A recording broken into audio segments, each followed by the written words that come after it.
Hello, everyone. This is Unfound Live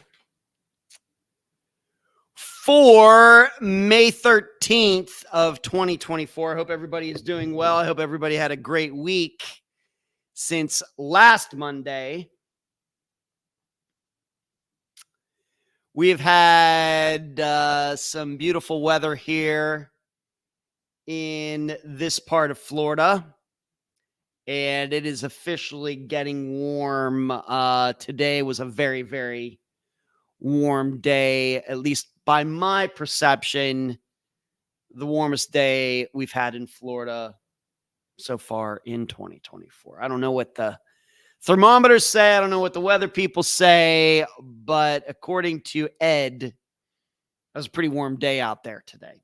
Or maybe I just perceived that because I was in air conditioning most of the day. So when you go in the air conditioning, go outside, it's going, of course, maybe feel hotter than it is. But so I have a fantastic show lined up for all of you tonight.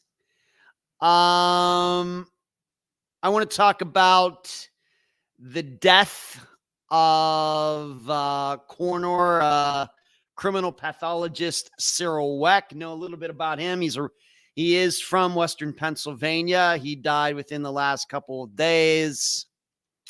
I think, got on the national map when he got involved with the assassination of JFK. And I want to talk about this guy who surely killed his wife, a Florida woman. David Covich, something like that. I'm going to talk a little bit about him. Want to take a long look at that.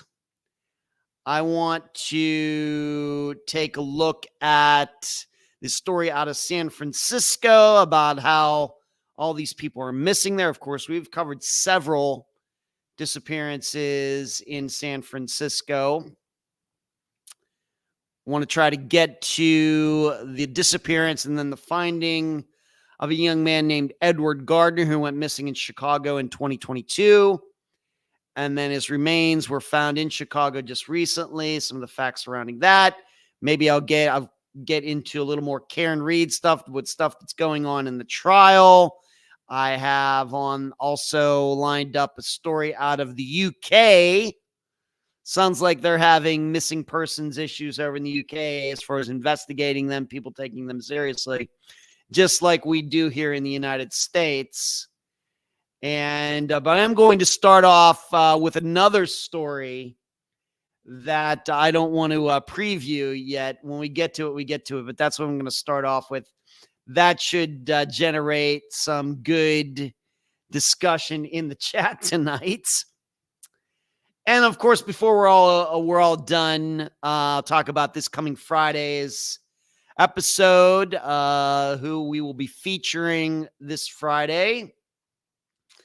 And then I also have a couple questions to answer, and hopefully I won't wait till the end of the show like I did last week. I have to admit that got caught up in some other things and kind of a little bit forgot about the question that Charlotte asked me last week, but we're surely going to get to Charlotte and Glenn's questions before the end of the show tonight. So a lot to do.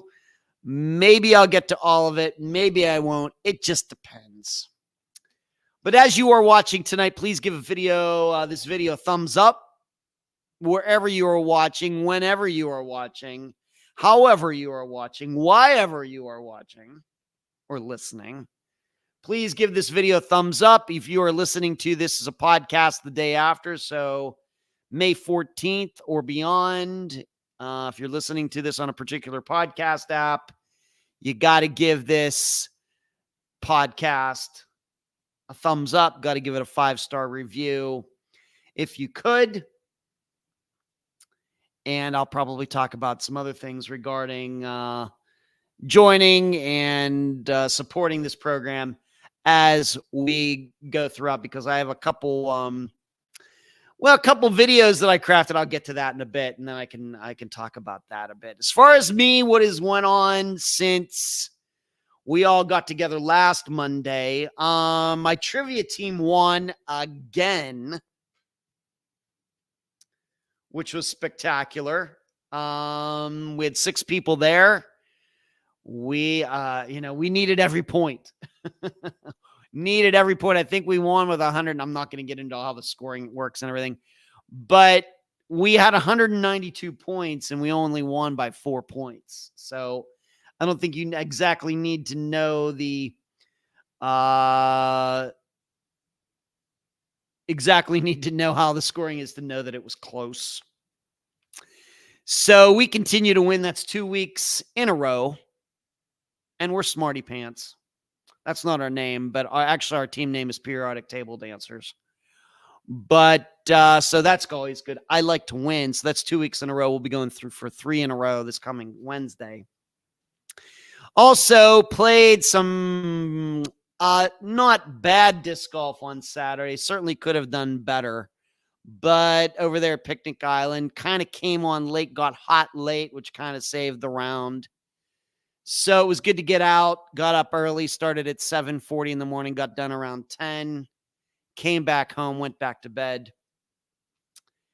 And finally, I see a lot of people up there in the more north in the northern hemisphere talking about the Aurora Borealis. I have to admit, I've never seen it. I've never been north enough in the northern hemisphere to see it. But because of weird things that are going on with the magnetic field and everything else, I guess it's because it's extending down this way. And I guess you could even maybe see it here in Florida. I guess. I have to admit I haven't seen it, although necessarily haven't been looking for it. It's been nice here, but it's been a little cloudy, so that gets in the way. And it's not like I'm up in the Panhandle. I'm pretty far down here in Florida, here in the Tampa area. But a lot of people are taking pictures, purples and greens and everything. Really, just my general attitude toward it is I really don't want to live anywhere on the earth where I'd be able to see the Aurora Borealis, because I know if I can see the Aurora Borealis, that means wherever I am, it gets cold. And that's not really how I want to live my life at 53 years old. So there you go. There's a reason I've lived in Nevada, in Las Vegas, and then in Florida. There are reasons. But for all of you, I know it seemed to be getting a lot of kicks out of it, a lot of enjoyment out of it. It's a very rare occurrence for it to extend this far down, getting closer to the equator. So wherever you are, if you can see it, I hope you are enjoying it. It's one of those things. I know that people take a big interest in it and are fascinated by it, and they go up to Alaska or up into Canada to see it. I have to admit, it's never really caught my fascination for whatever reason. All right, let's get into the true crime stuff tonight. Maybe we need to first see who is here tonight. Everything has signed up to join the channel. That's why everything, the entire block of her chat is in green now. She is a new member of the channel. You can do that by hitting the join button. If you're watching on YouTube, that is, you can do that by hitting the join button below. Hello, nephew Charlie. What's going on? Karen. Yeah, any more questions, I'll be happy to ask them tonight. Haley. I'll be talking about the extra Patreon video today, Haley. I'll be doing that. Hello, Glenn. Hello, Deborah. Good to see both of you. And Jasmine and Laura. What's going on? Thank you for moderating tonight, Cherie. How are you? Laura. Suzanne. Charlotte, going to answer your question tonight. Glenn, I'm going to, of course, answer your question as well. Fishing, what's going on? Dennis is saying that he's new to the podcast, giving a shot. Well, I appreciate that, Dennis. Thank you very much. I'll do my best not to let you down. So there you go. No pressure, Ed. So thank you all for joining in, making time on your Monday night, wherever you may be, whether it's in the United States or elsewhere. I want to start with this story because given that I just take for granted that anybody would be tuning into this live show, making time for it on a Monday night, takes an interest, of course, a heavy interest in disappearances, into true crime. I'm going to guess for at least some of you, there are other podcasts that you listen to, true crime podcasts, maybe not disappearance podcasts, but all sorts of types.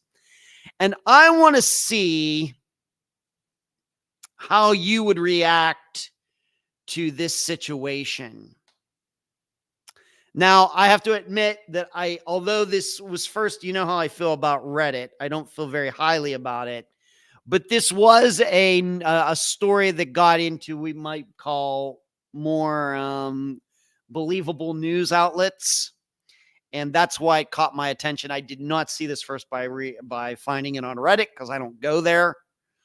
But I did see it on a mainstream outlet, but it got started on Reddit. So I'm going to see how all of you would feel about this.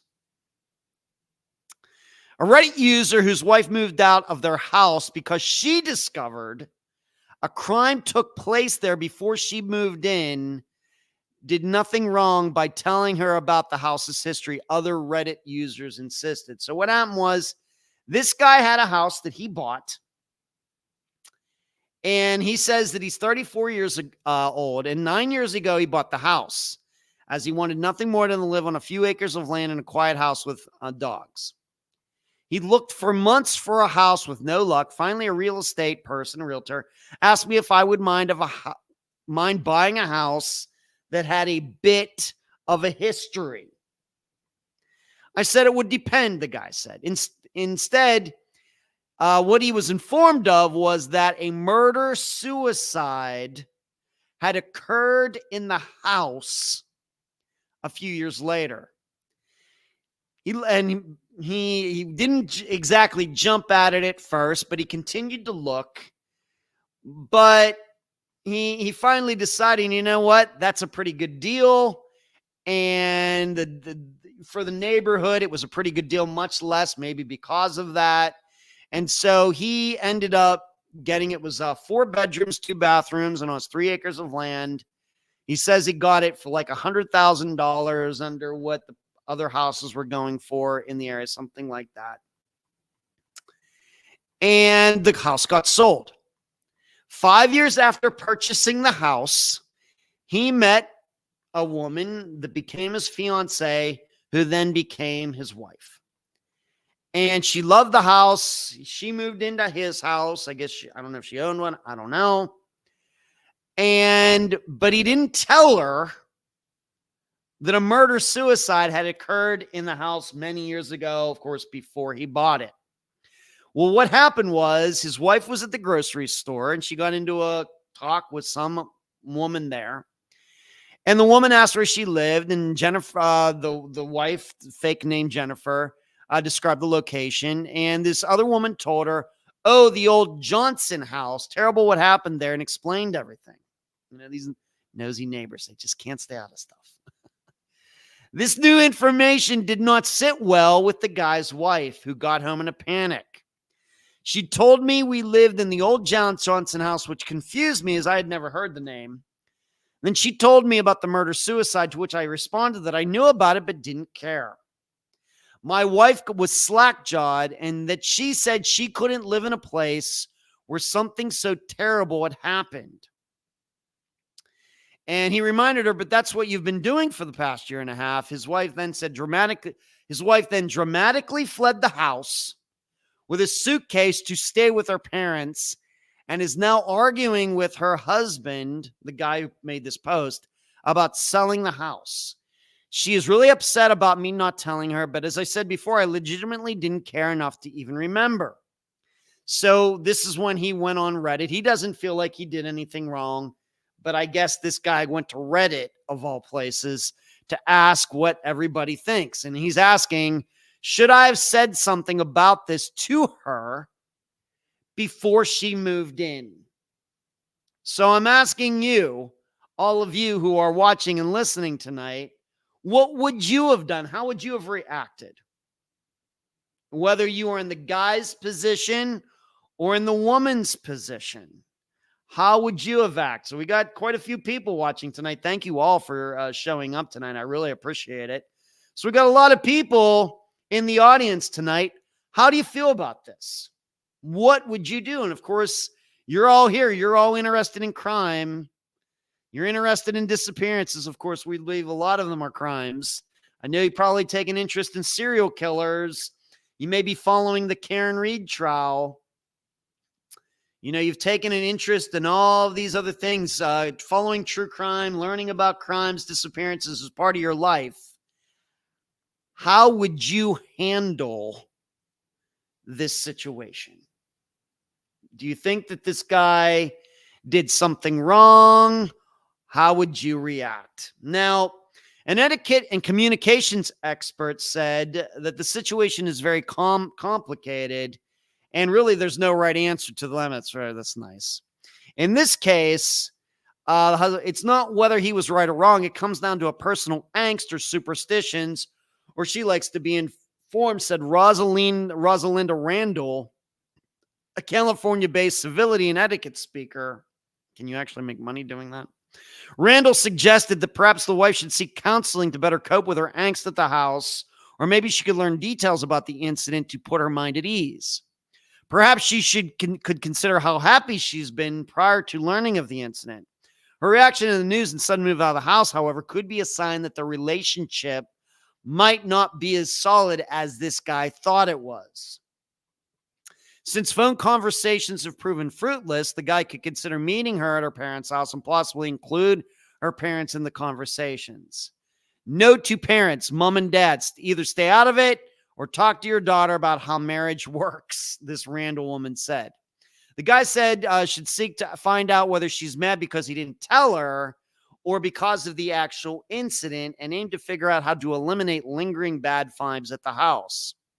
This etiquette expert went on, in this case, I believe that she needs to cut him some slack by trying to understand that it really didn't matter to him. He wasn't focused on the history of the house, but the future. She also said, now that she has had some time to cool off, powder, whatever, it's time to gather herself and hold a grown-up conversation with her husband. Without communication and listening to one another, the expert said the relationship is doomed. It seems though the Reddit commenters who responded to this, for the most part, did not see anything wrong with what the guy did. But what I think I know about Reddit is there's more guys on there, men on there than women. And probably guys are going to more identify with the guy in this situation they are the woman, just because, bros got to be bros or whatever. My perception as a guy. So it seems, and the article continued, it seems that the Reddit users, for the most part, were siding with the guy, thinking, that she shouldn't have reacted this way and everything else. So what do all of you have to say about that? Charlotte says it's always best to be totally honest, so he should have told her. Cherie says he should have told her, but she has been living there and has been fine all this time. I wouldn't pack my bag, but I might pack his. Look at you, Cherie. Suzanne would live there. Deborah, hell no, he's right in my opinion. It was before he met his wife by 5 years. Jasmine, on the other hand, says I would have left like she did.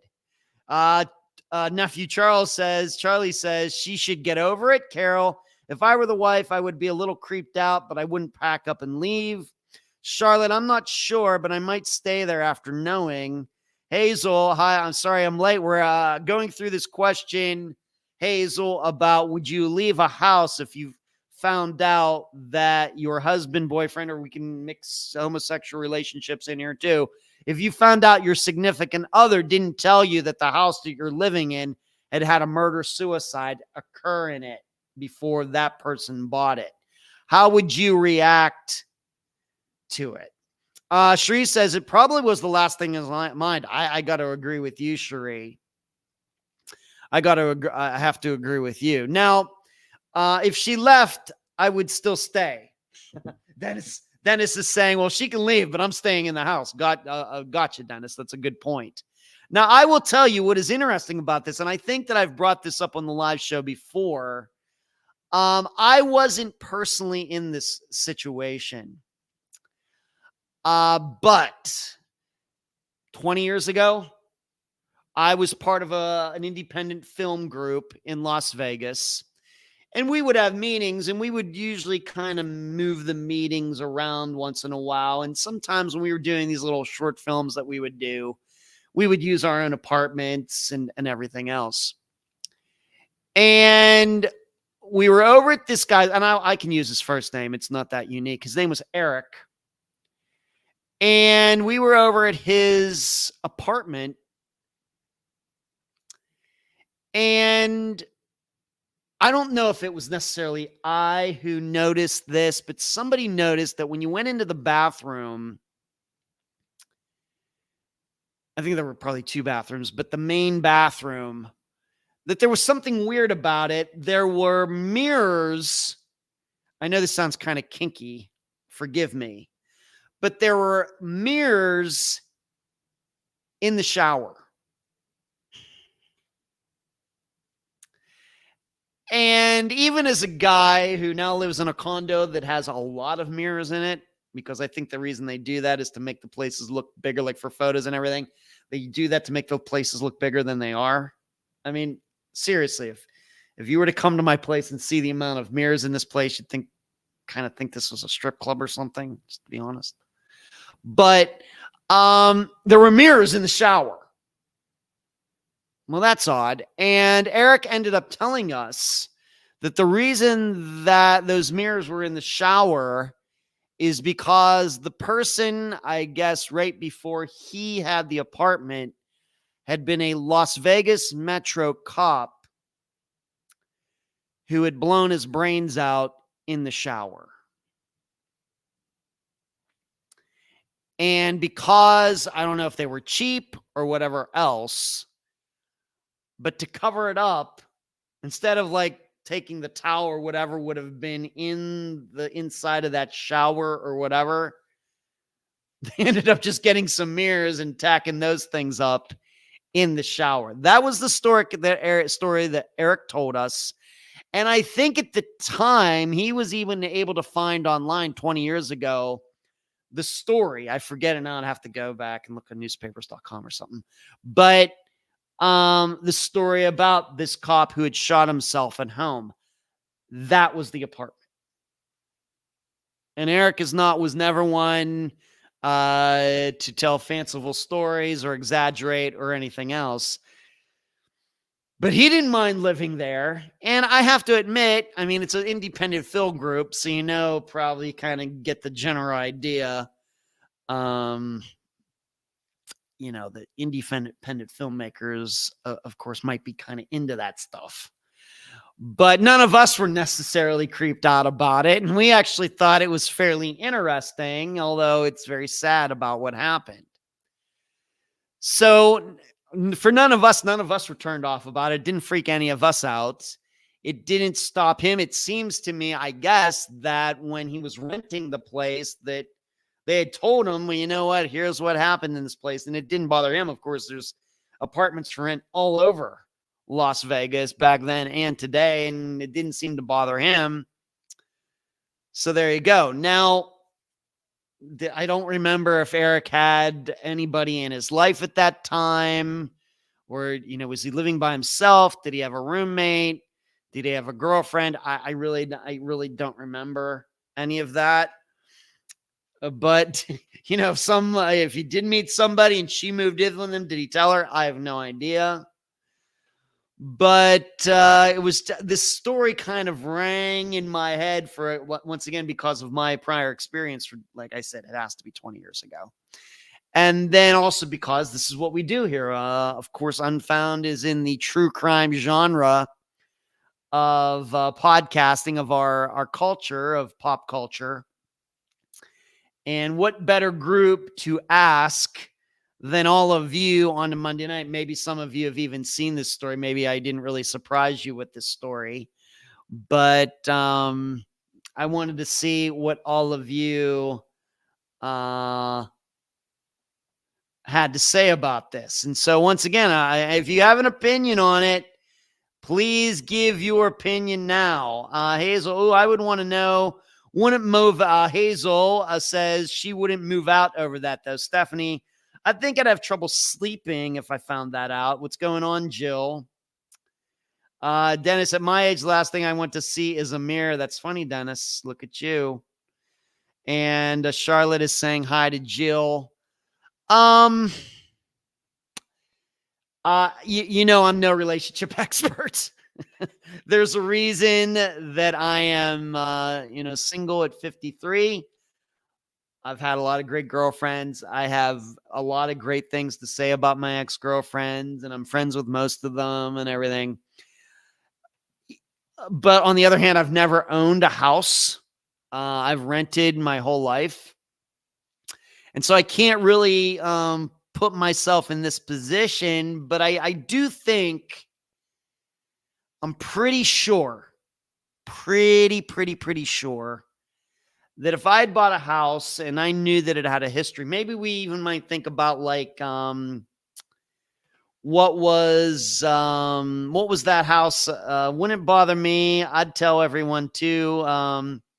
Let's hope the mirrors don't break. That's funny, Carol. What was the, oh my gosh, what was the story from the 1970s about the haunted house, and they made it into a movie? And, of course, it's now really thought to be a hoax. What am I thinking about? I know they did Amityville Horror. Thank you, Cherie. That's why you're there. That's why Cherie exists. And thank you, Glenn. Everybody's going to type that in now. Thank you. The Amityville Horror. You know, the people that moved into that house and said that it was haunted and all these things happened. Now today, over 40 years later, it's thought to really be a hoax. But it really did catch on. Multiple movies. A lot of people believe that and everything. You know, somebody lives in that house now, but if you see recent pictures of it, the people over the years, it doesn't look like it did back then. You remember back then, it looked like when those two lights were on in those windows, it looked like the house had a face or something. They've changed the outside of it, changed those windows and everything. If you drove by it today, I don't think you'd even recognize it. But I have to admit that if I owned a house and I met a woman who I thought that we should be together and living together, which was, I really have to get into my imagination to, go out, to think that. For me, I have to tell you that I am really a kind of guy, better safe than sorry. I really, even though I can joke about my dating history and being single and crazy dating stories and everything else, I think you all know me by now. I'm a pretty good guy, and I really don't like to surprise people with things. And I think that if I bought a house like that, that would be something probably that would stick with me. Of course, I'm doing this podcast where I think a lot about death every day, and people disappearing and bodies being found. Of course, it's on my mind a lot. And I think that if we came to an understanding that maybe we should, be living together or getting the M word, I think I would tell her. I really think that. I'm not just trying to, do the civil thing or just to seem nice or anything. You know me, I don't mind saying some crude things once in a while because of my attitude towards certain things. But I really think that I would understand that this is something that's a little strange. I'm not necessarily bothered by it, but it very well may be that somebody else might be bothered by it. And you could even, to a much lesser extent, even with the work that I do, covering disappearances can be morbid. When you're talking to a lot of people who have a lot of have had bad things happen to them. We know that. And even with that, if I were to meet a great woman tomorrow and we, get along, of course, you're going to find out, well, what do you do, Ed? You got to tell her, I have this podcast. It's very popular. I'm really into this. I cover disappearances. I go speaking and everything, but you just have to realize that my job, it's very sad. And so that would be something that I think that somebody, a woman would have to know very quickly. If you're going to be involved with me, just have to realize that my work can be depressing at times. Although I don't think that I take that out into the world when I go to trivia and podcasting and go with my dad and everything else. But somebody who's coming into my life, and if we're living together and stuff, that's, it's just the way it is. So I think this guy, I realize what he's saying, really wasn't even a concern to me. I think it should have been a concern. I'm not necessarily blaming him in it not being a concern. I'm not saying you should be concerned about that. But it should be like a little light bulb that's always in the back of your mind, always kind of being lit there, that there are people who have different value system, different ideas about the world and how everything works. People, there are people who believe in ghosts and spirits and bad luck and things being cursed and everything else. You got to account for that. And if not, if somebody has a vivid imagination, then that person might be going into the house now and just imagining this. And who wants to live in a house like that? Now, I will also say this other woman who told her just should have kept her dang mouth shut. This is the bad thing about living, what sounds to me like in a very small town where everybody knows everybody else's business. This other woman should have just kept her mouth shut. Don't volunteer information. Don't take for granted that other people know things. And this just sounds like, I'm not saying she did it on purpose, but some people just can't keep their traps shut. That's the person, if it were me, that's the person who would really upset me. Not because they outed me, because I didn't tell my wife something. I would just be like, it's none of your business. It's none of your business about the house that I live in, and telling my wife. And, yes, I maybe made a mistake here. I should have told her. But I also know, guess what? You shouldn't have brought it up. It's not your house. You didn't know the people. It's not your family. None of your business. So that would tick me off as well. But I think this guy made a mistake. Did she overreact? I will tell you, as you know, I'm a very material world person. I don't believe in ghosts and all those things, but some of the women that I have in my life, like my friend Foster, they absolutely believe in this stuff. And I can tell you, if she found out about something like that, that's probably what Foster. Now, she's not she's like my sister. But if she found out about that in the house that she was living in, I think she might react the same way, given her attitude toward the world, her value system, her outlook on why we're all here and where we're going, if we're going anywhere, and all of that stuff. Whereas, I just, so, but I can also see where some people might say it very well may be that this woman is maybe already had cold feet about this marriage and was just looking for a way out. The problem is we don't know her. These are fake names.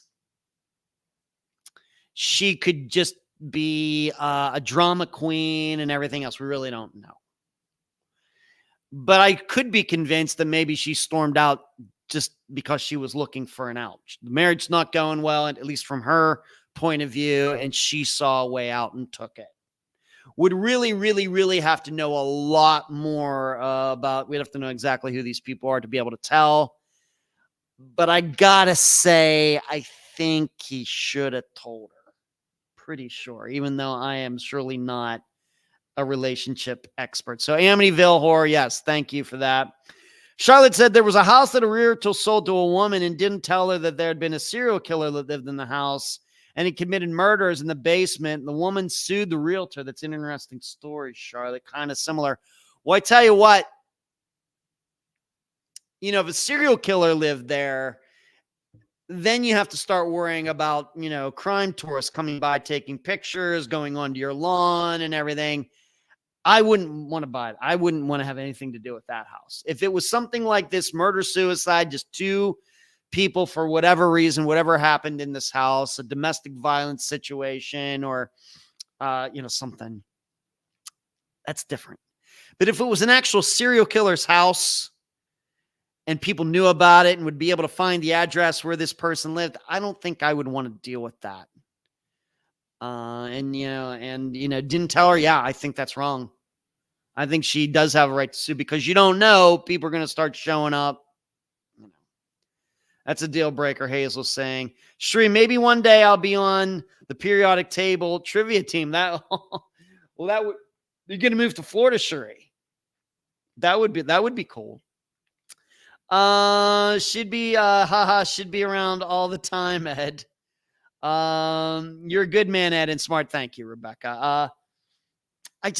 Like I said, I realize that I don't have the greatest history of women. I think I respect women and everything, but just when it comes to relationships, I'm not the best. I like my space and stuff too much. But I know that I respect women way, way, way enough to make a prediction like this that, you got to tell her it's going to suck. You already bought this house and everything. It's going to suck. You got this mortgage and everything, but you got to tell her. It cannot be a deal breaker. Maybe she needs to tune into this show. Oh, yeah, maybe, Shuri. Stephanie, I would be upset if someone kept that from me. Hotel rooms even bother me because I know these things happen there too. That's right, Stephanie. It's funny you're saying that, Stephanie, because I stayed in a hotel, not this past weekend, but the weekend before in Orlando, and that is something that goes to your mind. What stories this room could tell, I guess. Houses that have seen horrific crimes are often blitzed for a reason, or blitzed, I guess maybe you're saying torn down, Hazel. And he let her go. Lisa, Deborah says, and he let her go. I guess. Lisa, late, but I made it. The best part about a Monday. Thank you. Well, Lisa, would you leave your husband if he ended up telling you that the house that you moved into had been the scene of a murder-suicide and he didn't tell you? Would you do that? What would you do? Deborah says serial killer. Hell no. No to that one. Too many crazy, Cherie says, in Florida. Yeah, that's true. Dennis, I was like you until an event that happened to me in 2017. I hate the word ghosts, but I believe in contact from the other side, but story for another day. All right, Dennis. Are my comments coming through, or is it the supernatural? I haven't seen any of your comments here in a while. It's not since Amityville Horror, Glenn. You got to watch sometimes, as we've discovered with the think tank, sometimes particular words set off the YouTube censors. So please be careful of that. Of course, also remember we got all this radiation and magnetism from the sun and everything that also is upsetting electronic devices. And I can even tell things have been weird around here the last couple of days regarding the internet. So that could be it too, Glenn. Lisa says, I would leave my husband for much less. Look at you, Lisa. I'm already divorced, though. Okay, Lisa. So I thought you would enjoy that. I guess it's a little lighter than, of course, what we usually do, especially on the podcast. But being that all you were in true crime, it seems to me that, we got a mixture. Even though you're all into disappearances, you're all into true crime podcasting. You've probably watched Disappeared and the Forensic Files and everything. Still, it seems like there is a wide range of responses to this. So I guess it really does come down to the person. It doesn't come down to their interest in crime or anything. it really does come down to the person and how you view relationships, how you view, maybe the supernatural or, things like that, how vivid your imagination is. I guess we could turn this around. How would I feel? I meet some woman and, she lives in this mansion and she wants to be my sugar mama. And she asks me to move in with her. And then she doesn't tell me that, well, a bunch of people were murdered in this mansion 30 years ago. I don't think, I have to tell you, I don't think that it would bother me that much. I'd be like, oh, and I'd probably go right to newspapers.com and start looking up stories about it. That's what I would do. I wouldn't think that she tried to sucker me into anything. That's me. But that's my attitude toward life and how I handle myself. So I guess what we're saying here is, even though we all take an interest in this, it really does come down to the person, the personality, the worldview and everything. It doesn't have anything to do with whether you take an interest in crime or not. It's really about people. Very interesting to me. Thank you for answering that. Wide range of answers here. Very mixed response. Charlotte says, I love true crime. Cherie, the mirrors in the shower are more alarming. Oh, yeah. Who wants to see Cherie going back to my former film partner, Eric's place? Hazel, would have to be a huge mansion so you could have your own wing for peace. Yeah. That's why, certainly. That's why I said mansion with, the East Wing and the West Wing. And, she has her half of the house and I have my half of the house. And we only get together, for going out and eating and other things that couples do. Thank you, Dennis. Mixed is good. I like this group. Well, good to have you, Dennis. This is what we do every Monday night. So there is that. Great. I thought that all of you would really, really be into that. And I was right. All right, moving on. I think very early on in the discussion tonight, who was it? Let me look up her. Haley V. Hello, Haley V. Haley V brought up, if we go up here, let me slide up here. Haley V said, thank you for the additional Patreon video today. Well, what is Haley talking about? I'm going to tell you. Being, been working very, very hard to try to get caught up, talking to a lot of people. And I've had the idea of doing a couple additional videos this year, kind of, we're 7.5 years into this podcast, 330 disappearances covered. A little over 10% of them have been resolved to one point or another. So I thought I might start doing a video, not every month, but one maybe every 3 months or something like that, that would be first available to Patreon and YouTube supporters. And so they would get it first, and maybe for a month. And then eventually I'll release that video to the public on YouTube. And so I have been putting together some different topics. Now, you have to understand, I think I'm unique in this respect, that I don't like to necessarily put superlatives on disappearances, like the 10 most mysterious, or I've been asked, which disappearance keeps you up at night? I can tell you, I care about all these disappearances, but none of them keep me up at night. They don't. I don't know if that makes me a poor person. They don't. But I realize that some hosts will answer that question. I really don't put superlative. What is your, most interesting disappearances? They're all interesting to me. However, I thought that there's another way to kind of do this. If we're going to try to do like a top 5, top 7, top 10 or whatever, is there another way to do this that I think is constructive and it's not clickbait and everything else? And I thought once again, I'm all about the learning. Of course, we're all about the publicity here, publicizing these disappearances, letting these guests talk and everything. But I love teaching people about disappearances. I love, as you know, I love going to these schools and speaking to students and everything. I'm really, really into that.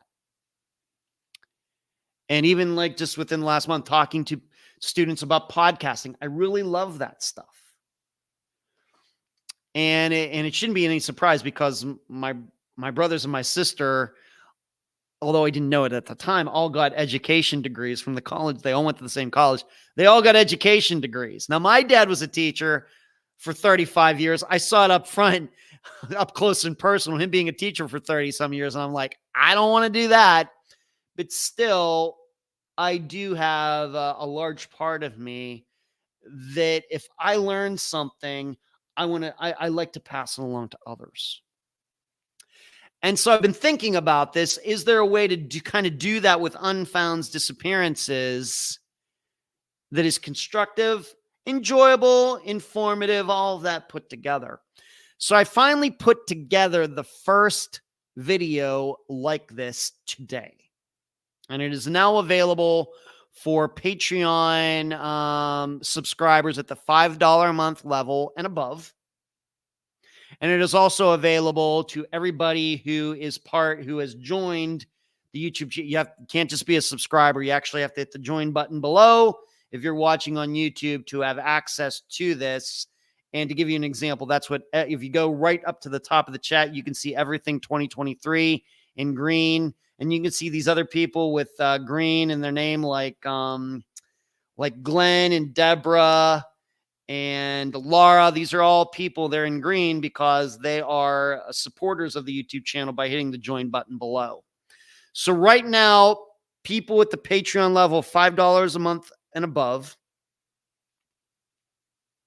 like it says right there on the screen tonight, support Unfound at patreon.com/Unfound podcast, or sign up and hit the join button below here for YouTube.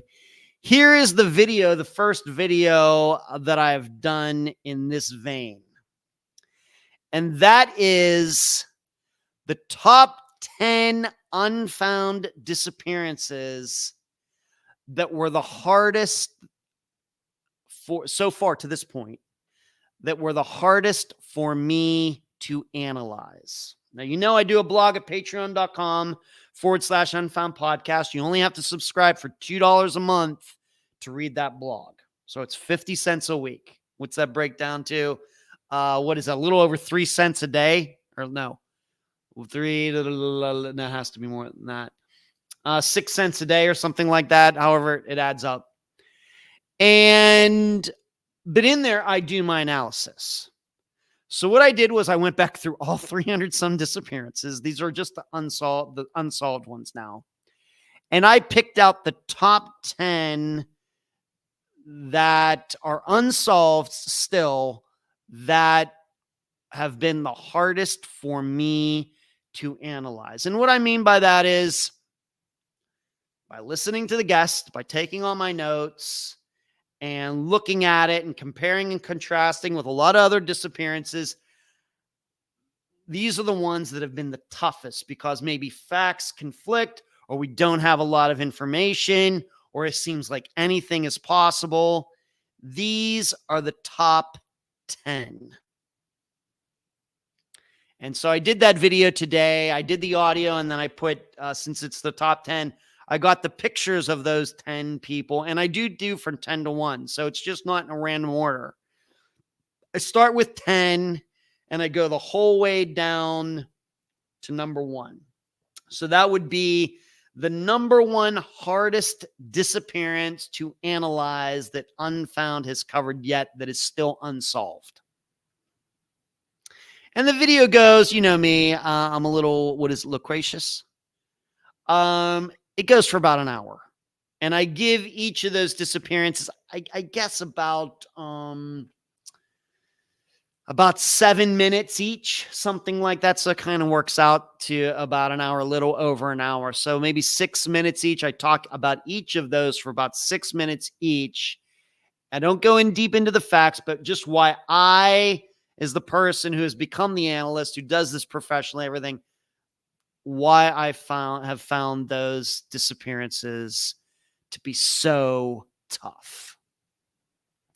So once again, you already have access to it. If you are at patreon.com/unfound podcast and you're signed up for $5 a month or above. And for everybody, of course, there's only one group to join here on YouTube.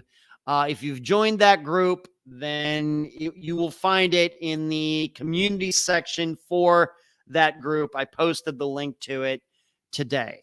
So if you go, once you join, it'll give you a little, a notice. Hey, there's a message or something waiting for you, being that you're part of the group, and you will see the link and you'll be able to watch it. All they ask is please do not share the link with anybody else. And eventually the public will get to see this video, but it's for supporters of Unfound right now. Do I have some other... do I have the idea for the next video already in my mind? Yes, I do. Probably won't come out till maybe July or August or something like that. Just to give you a heads up, the next one will be, where are these? The next one will be, this is a really good, see, this is kind of, once again, from an educational point of view. The next video that I do, like I said, July or August, sometime like that, it's going to be the top 10 disappearances where my theory about that disappearance differs greatly from what the public thinks. But then I get to go in and explain, I think, why my idea differs from the public. So you can be looking for that one sometime late this summer. And once again, that'll be one that'll be posted for Patreon people, for YouTube people, and then the general public probably won't get it till September or something else. As for all of you, I urge you to sign up. You could be watching that video right now at either Patreon or here on YouTube. So I'm going to start doing those. And like I said, this is not clickbait. I am doing this. I think you will find it interesting. I think it is educational. And put some time into this, really, really thinking about this. And I think you'll find it interesting. And I'm all about the education. So I think that all of you kind of getting in my head, of course, I like to get into your heads too, know what you're thinking about particular disappearances. But you get to see, what goes on in my head when I'm looking at these disappearances, which, I really don't do in the podcast. I play it very straight. I'm just asking questions and guiding the conversation so you can partake in that. Once again, this video that came out today for Patreon or certain Patreon people and YouTube people is the top 10 unfound disappearances so far that have been the toughest for me to analyze. And that video goes for a little over an hour. All right, moving on. Of course, this past Friday, we covered the disappearance of Aiden Cloon. This is a disappearance, I guess, very much like the one the week before with Stevie Hammerly and Joe Grashner, in which there really isn't a ton of theorizing to be done. It's certainly possible, I guess, with Aiden that he might have run into, somebody out there after going out into the desert for 10 miles or whatever else, being that Amy did encounter people. There's certainly possible. Doesn't seem very probable to me, but certainly possible, given that she also encountered people. But the Cloon poll, the poll that I posted in the discussion group and on Facebook, the discussion group on Facebook, was something that she mentioned during the episode. And I think it was very relevant given that we covered Suzanne Lyle's disappearance. In fact, it was the first disappearance ever featured on Unfound, technically. And I asked, was the Nevada Highway Patrol officer not following Suzanne's law a factor in this disappearance still being unsolved or not? Of course, Amy thinks it is. I'm not here to argue with her, but I ask you your impression that with Suzanne's law, it bumped the age up of what police are supposed to do if they do encounter a missing persons case, extended the age from 18 to 21. Of course, Aiden was 19. The discussion group over, not overwhelmingly, but I mean, overwhelmingly said just not sure. Not sure. Can't, not, just too hard to tell. In the think tank, not a factor.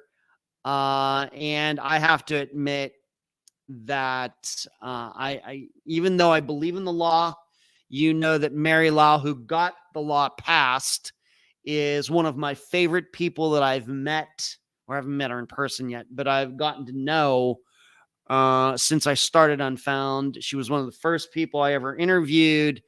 I have just all the respect in the world for her. We talk maybe once every 6 months or something. I'll call her just out of the blue. I just don't think that played a very big role in this. I think that if this was a different situation, if this had been in an urban area, would have mattered quite a bit. If it would have been a different type of young person, a 19-year-old, I think that it might have mattered a bit. If there were the reasons to believe that a 19-year-old woman had been abducted by someone, I think it could have mattered. But in this particular situation, it's just hard for me to imagine. What was a bigger factor to me, and this came out in the think tank last night on Patreon. Once again, if you want to be part of the Patreon think tank, patreon.com/unfound podcast. You have to sign up for the $12 a month level or above. Of course, you do get a discount if you pay it all up front for a year.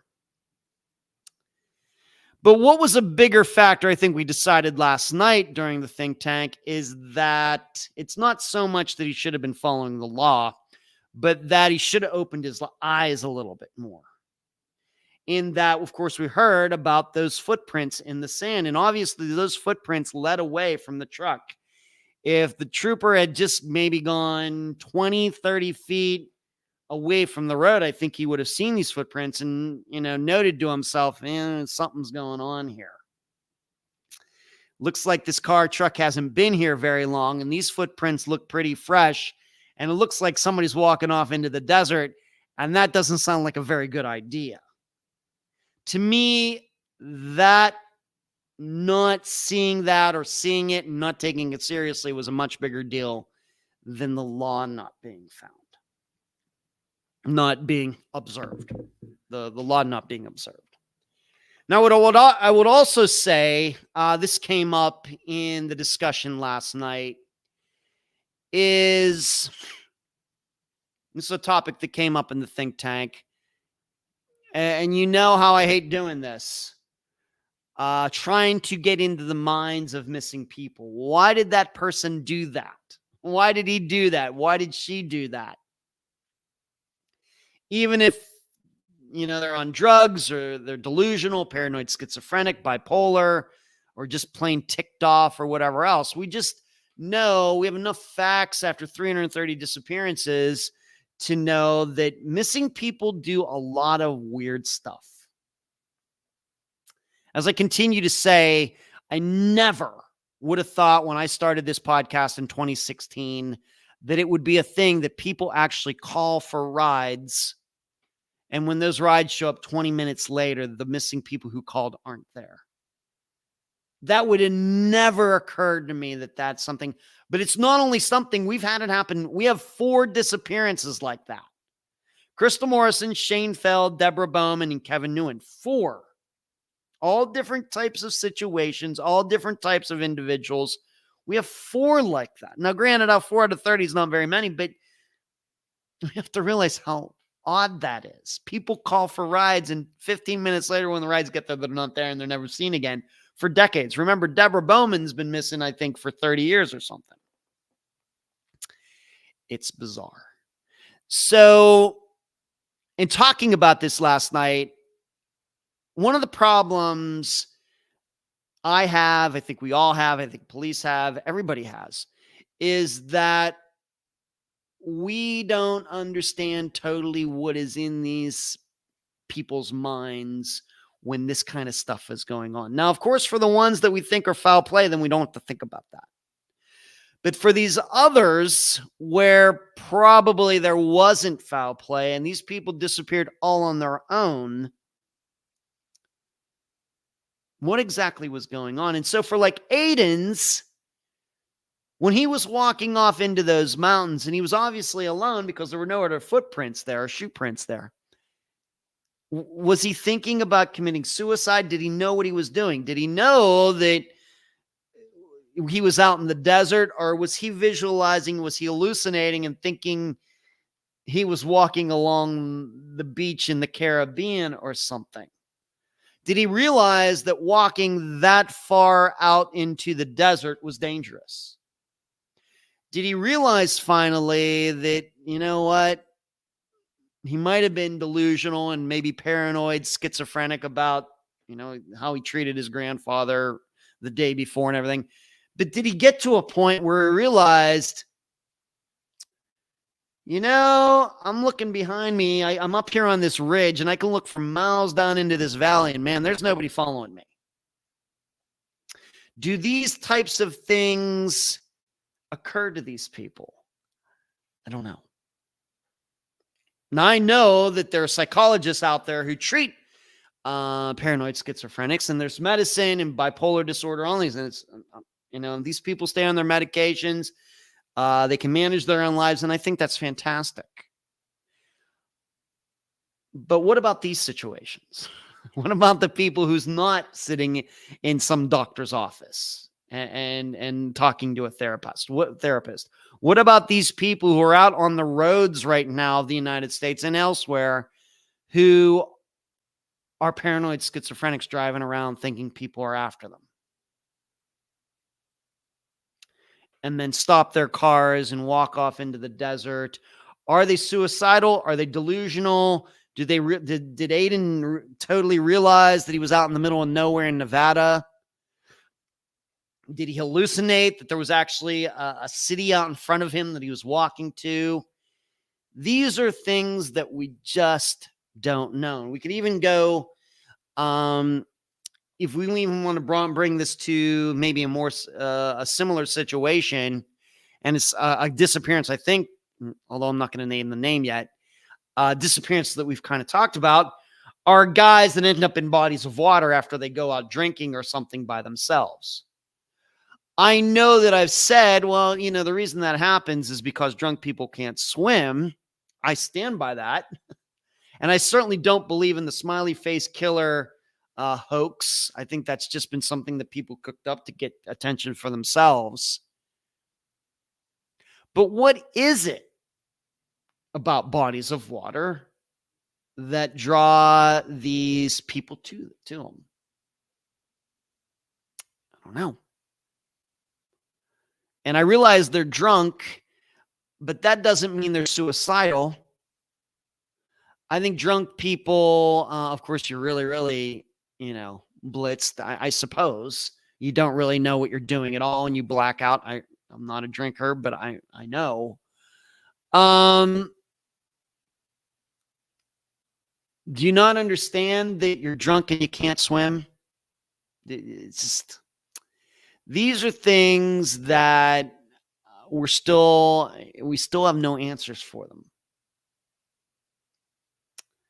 So, at least scientifically, we all have our opinions, but scientifically, you know, has there ever been a situation, for example, where a guy goes out to a bar, gets really drunk, tries to walk home, falls into a river, but is saved? He falls into the river, stumbles into the river, is going downstream. He's on the verge of drowning, and then there just happens to be a log there. And he grabs onto this log, and somehow he eventually can make it to the side of this river and survives.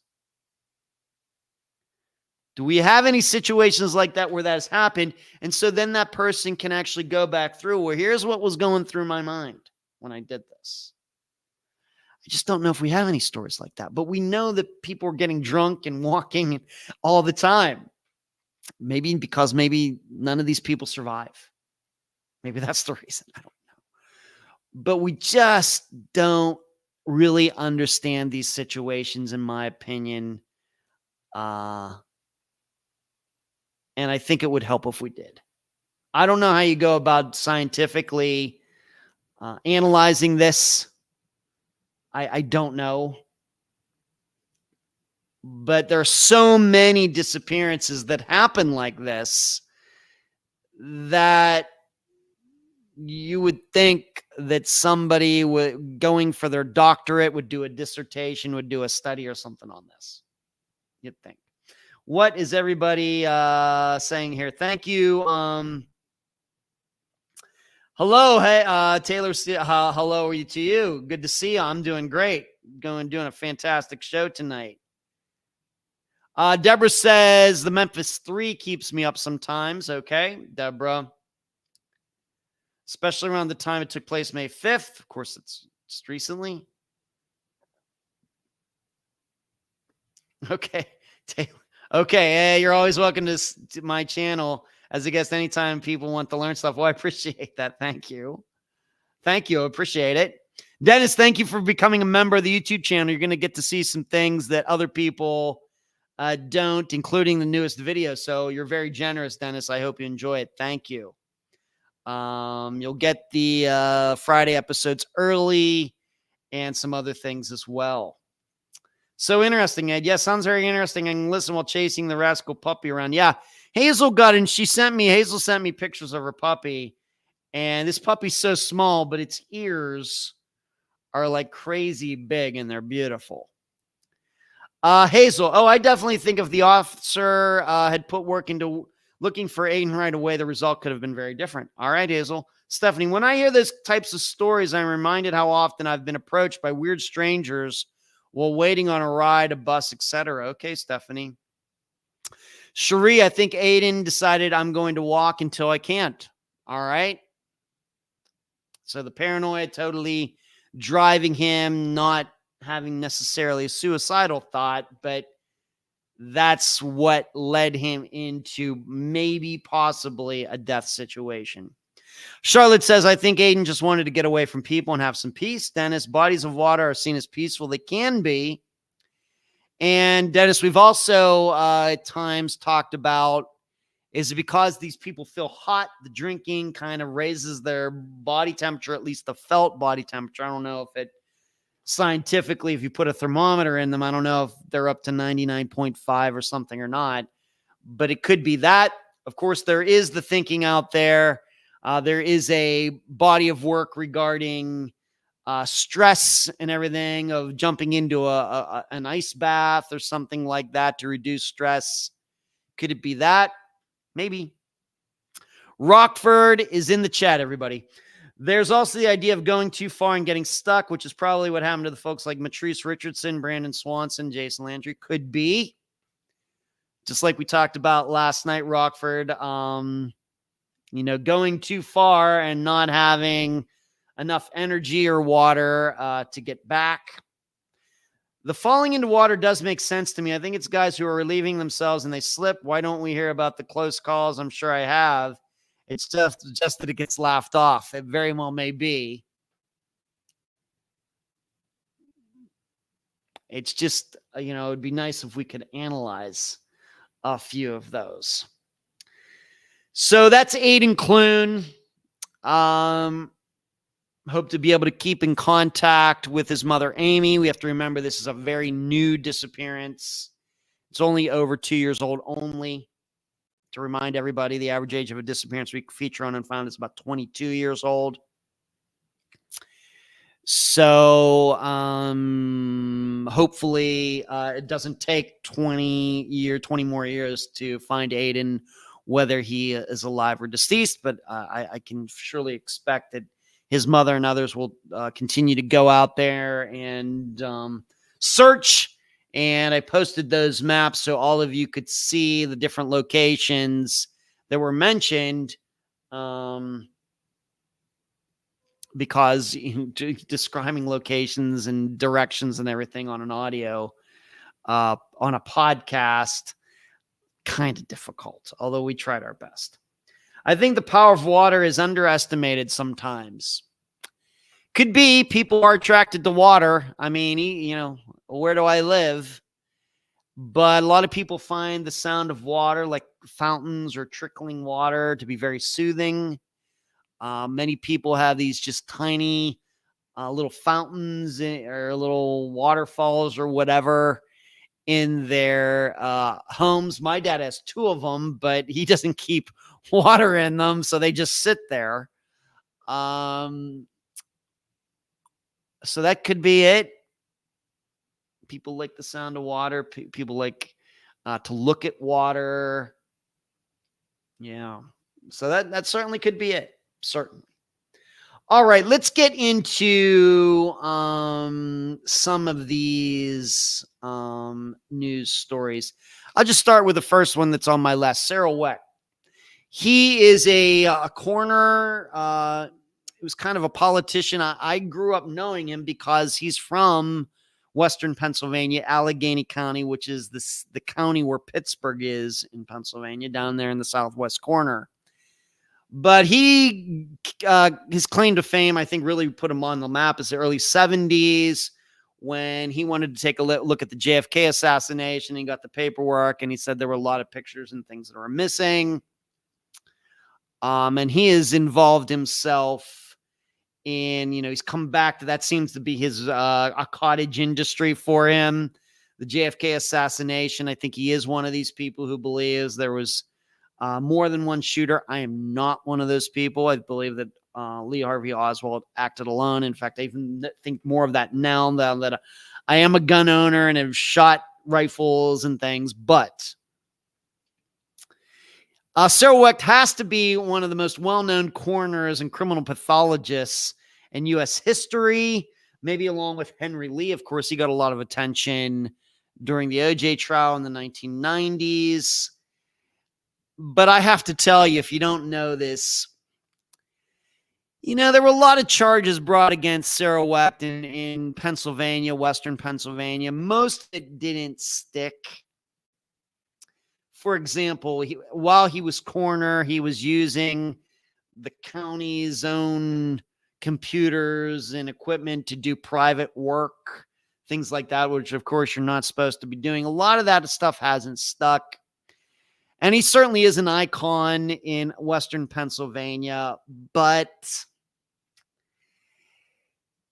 I think I will always view him as a kind of an opportunist extraordinaire. I think he loved, as the joke goes, I think when he was in a room, the most dangerous place in that room would have been between him and a camera or a microphone. That's just the kind of guy that he was. And but he's getting a lot of attention, getting national attention because, like I said, because of his JFK work.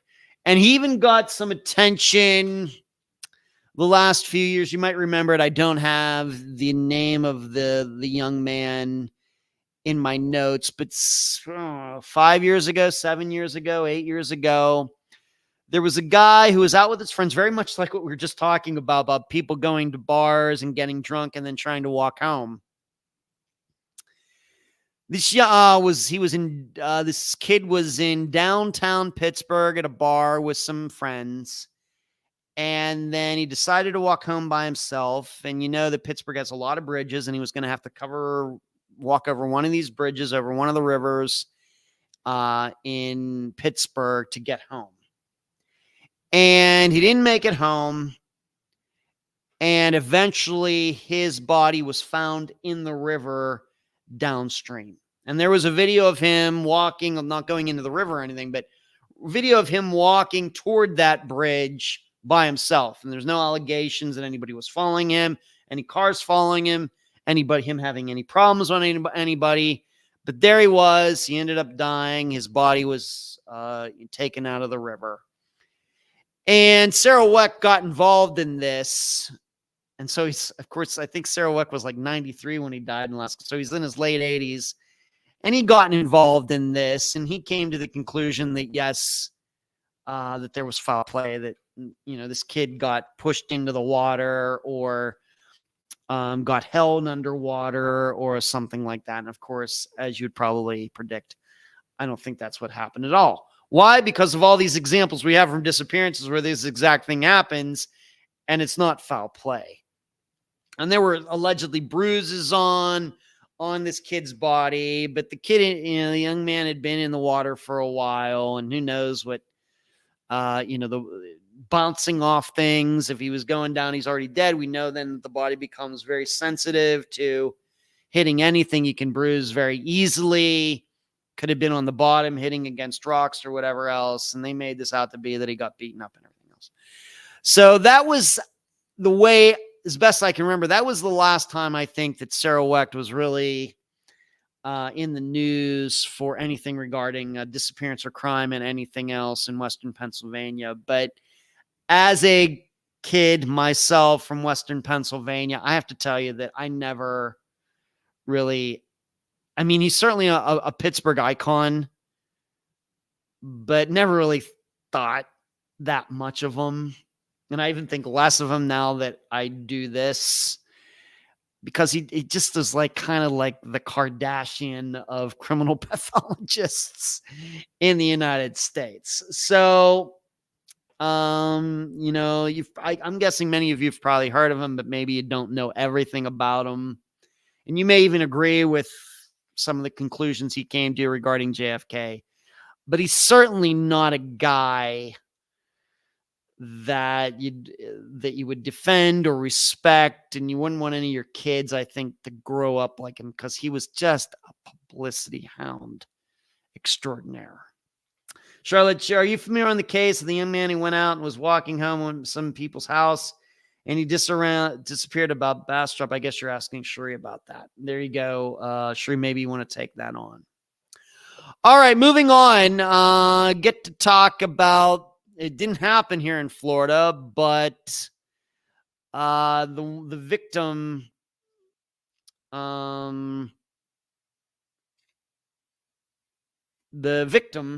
is from Florida. So let me read this to you. Federal and international authorities on Saturday, I don't think it was this past Saturday, maybe it was a week and 2 days ago, arrested David Covich, the husband of a Florida woman who vanished from an apartment in Spain under mysterious circumstances in February. Ana Maria Knezevich, 40, was last seen in Madrid on February 2nd around 10 p.m., just 30 minutes after a man wearing a motorcycle helmet spray-painted surveillance cameras in her apartment building and the Salamanca quarter. Police arrested David, 36, at Miami International Airport in connection with the disappearance of his wife, Spanish police said. The FBI confirmed David's arrest in connection with his involvement in the kidnapping of a U.S. citizen a kidnapping of a U.S. citizen in Madrid, Spain, on or about February 2nd. The arrest was made without incident by the Diplomatic Security Service and the FBI at Miami International Airport. Miami's been getting a lot of attention. Isn't that where Dan Markel's ex-mother-in-law got stopped as well? It is anticipated David will have his initial appearance in Miami federal court. The Spanish National Police, Customs and Border Protection, the Diplomatic Security Service, and the FBI continue their investigation. Because this is an ongoing investigation, no further information will be released at this time. David's attorney, Ken Padowitz, also confirmed his client's arrest. Anna's friend, Santa Ramo, told the news that she is happy and that there's been arrest in this case. We're hoping that this next chapter will bring justice and we find answers to what happened to Anna. Anna's brother, Juan Hano, told Fort Lauderdale police on February 7th that the couple was going through a nasty divorce with a lot of money on the line. Juan said he was also very concerned about his sister. He stated that David traveled to Serbia on January 17th of the year, but he's unsure how long he stayed there. Furthermore, he called and texted David asking where Ana was to no avail. Juan advised that David replied back to him last night around 6 p.m. on the WhatsApp as if he was out of the country, telling Juan that Ana was missing and nothing else besides that. All right, so seemingly, it goes on to say Ana and David ran an IT company together in South Florida. They were also interested in real estate. Rameau previously described them as a successful couple who'd been married for 13 years before they decided to separate last summer. It was difficult to her, obviously, so she started spending more time in Europe, in Madrid, where she has friends from before. Then she disappeared. Rameau got a strange text from Ana on February 3rd, a day after she suspects her friend was taken against her will. I met someone wonderful, the WhatsApp message read. He has a summer house about 2 hours from Madrid. We're going there now. I'll spend a few days there. Signal is spotty. I'll call you when I get back. I guess this is the signal on the text that this friend thought was kind of suspicious. Fort Lauderdale Police Department told the news that Covich was reported missing abroad. And the department, Padowitz previously said David has no ties to Madrid, does not know Spanish, and has been cooperating with investigators there while he remains in Serbia. But like I said, he was here in Florida and he got arrested. My guess is they think that he killed Ana. And so I think he's going to be getting shipped back to Spain, where he's going to have to answer these charges. As if we need one more reason to think, to realize that when women go missing, that their husbands should always be the number one suspect. And of course, unless there are reasons to think otherwise. My perception is that certainly David did this. When we start talking about somebody that's showing up and is spray painting over cameras, this is, with a helmet on, this is certainly planned. Well, you can only plan this type of thing if you know where the victim is going to be at a particular time. This would seemingly rule out a stranger on stranger crime. And I guess he thought he was going to get away with it. Maybe because, once again, he's not seen on camera. But I'm going to guess that his alibi for this particular period of time when she was murdered is very spotty, can't be proven. And I have to believe that he's going to go to trial on this and be found guilty. But once again, this is something connected to the United States because these two had been here in Florida, down in the Miami area. Like it said, they were in IT, doing real estate, having a nasty divorce. She wanted to, I guess, go to Spain. Maybe she's originally from there or something. And he tracked her down there and killed her. Yeah, it's a dangerous time. Keep saying it. Divorce times, women, you gotta, I guess men too. You gotta really keep your heads on swivels. And I'm guessing she thought, well, I'm over here in another country. I'm safe. He's there. I'm here. Not so. Let's see what everybody saying before I continue.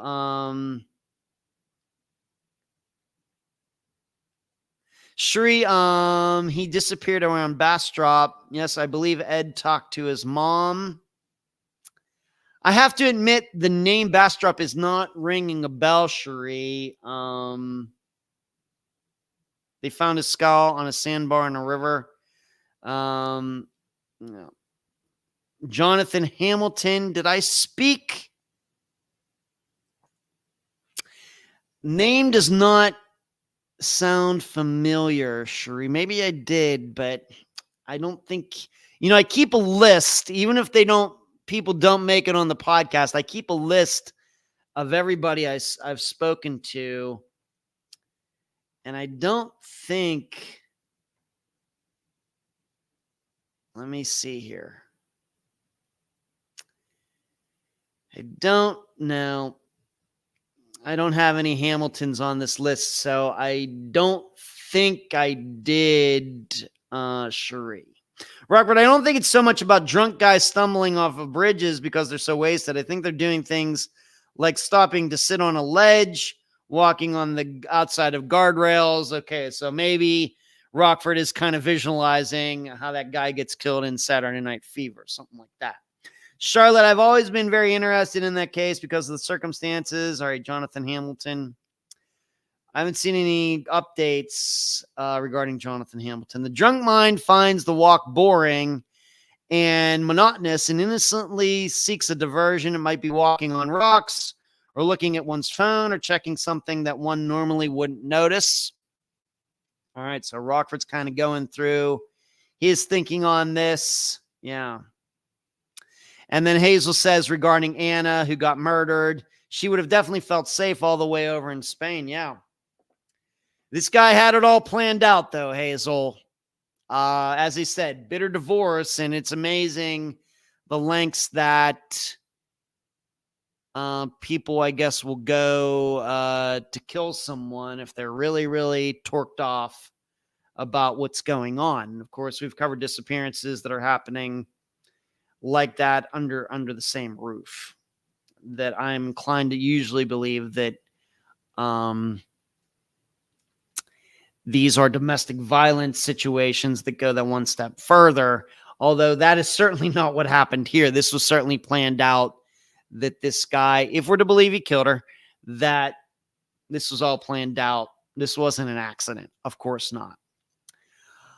All right, moving on. I want to read this story out of San Francisco. We've covered a multitude of disappearances from that area. Of course, Cameron Remmer, Sean Dickerson, Jackson Miller, Belinda Brewster. Remember her. And even when we go over to Oakland, we covered the disappearance of Mandy Stokes. We also have to remember that the disappearance of Kristen Modafferi also happened in the Oakland, San Francisco area. We've gone there quite a few times. Of course, we've covered a lot of disappearances in California. It is the most populated state. But never could I have guessed that what the number is of people actually missing in San Francisco. And so I'm going to read this story. This is a story I posted on Facebook in the discussion group this past week at some point. I don't know if it was last Wednesday, Thursday. It caught my eye, and I was like, wow, that's a big number. So allow me to read this article. A Pokemon ball sits on his bookshelf along with a model boat he made in elementary school. Pictures of his childhood soccer team hangs on the wall.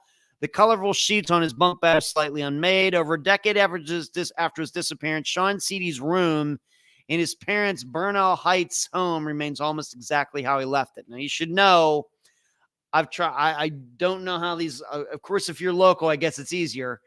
But I've tried to contact Sean Seedy's family many, many times. They've never gotten back to me. But I guess they do interviews. The 19-year-old vanished around Golden Gate Park in May 2013. To this day, his parents still have no idea what happened to their son. Sean is among 1,463 people. Say the number again. 1,463 people have gone missing in San Francisco and have yet to be found, according to the city's police department. When Mint Butterfield, the teenage child of a billionaire who co-founded Slack, went missing for a week in San Francisco's Tenderloin neighborhood last month, the saga was widely publicized across international media. In contrast, most cases of missing people in the city are never reported in the press. The reasons can vary, but parents of the missing often cite cultural and socioeconomic issues.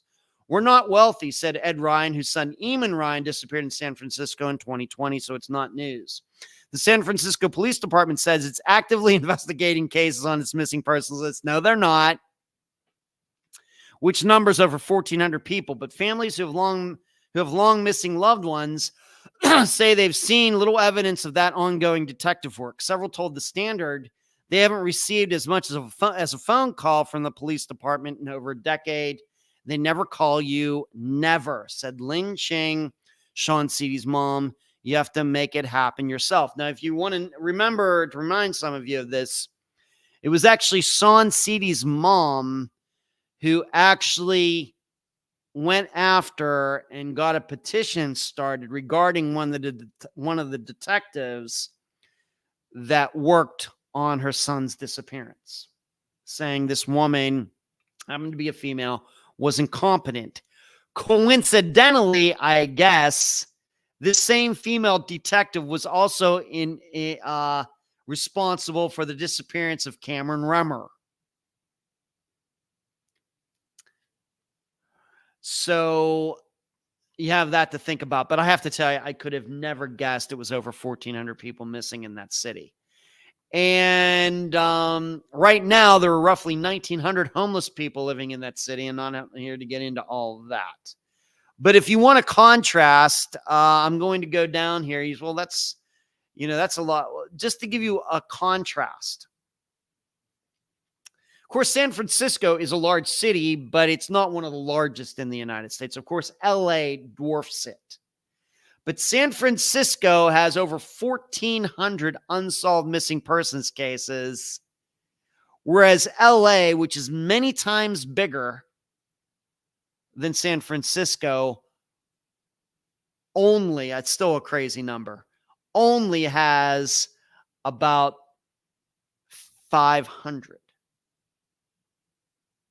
So even though LA is several times bigger population-wise than San Francisco, LA has a lot fewer disappearances. What's going on in San Francisco? I don't know.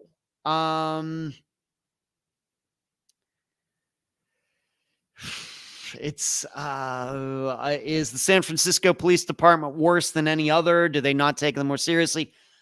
I think part of it is cultural, in that San Francisco is seen as kind of a place, even going back to the 60s, the Haight-Ashbury district.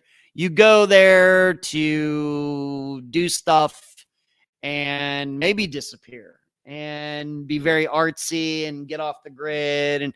And that's a reputation that it gained in the 1960s that carries through to today. I think also, given that San Francisco is seen as a city, at least back in the day, maybe not so much these days because of how our culture has changed, it was a city where a lot of people who were gay, who couldn't be themselves, wherever they grew up, in some other city, in some other state, they knew, you know what, I can go to San Francisco and I don't have to be in the closet. They're much more accepting of my sexuality, my choices I make in my life. So that also then leads to people ending up there and other people not knowing where they are. I think that could have something to do with it as well. And then, I think just perceptually, that I've never been to San Francisco, that San Francisco seemingly has always just been more comfortable with kind of the social ills that LA hasn't been totally open to. I know, at least these days we think of California as being a very open state and everything is, but that's not like the way it is everywhere. And I know that LA has Hollywood and everything else, but when we get into like culture and politics and everything else, my perception is that San Francisco is much more to the extreme than LA is. And I think that is probably a factor why there's 500 some missing people in LA, even though it's a much bigger city. And San Francisco, as a percentage of the population, like 1 for every 100,000 people or whatever, however you want to judge it, has many more missing persons cases.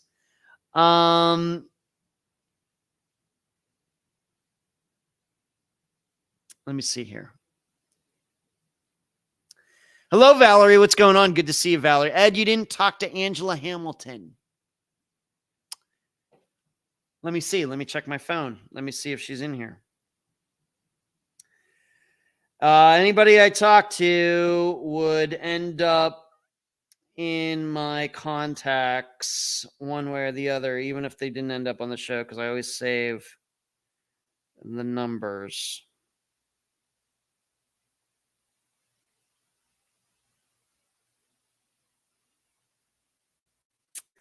No, Cherie. I don't think so. It's not in here. I have a lot of Angelas, but none connected to Jonathan Hamilton. So maybe I forgot or something. Always possible.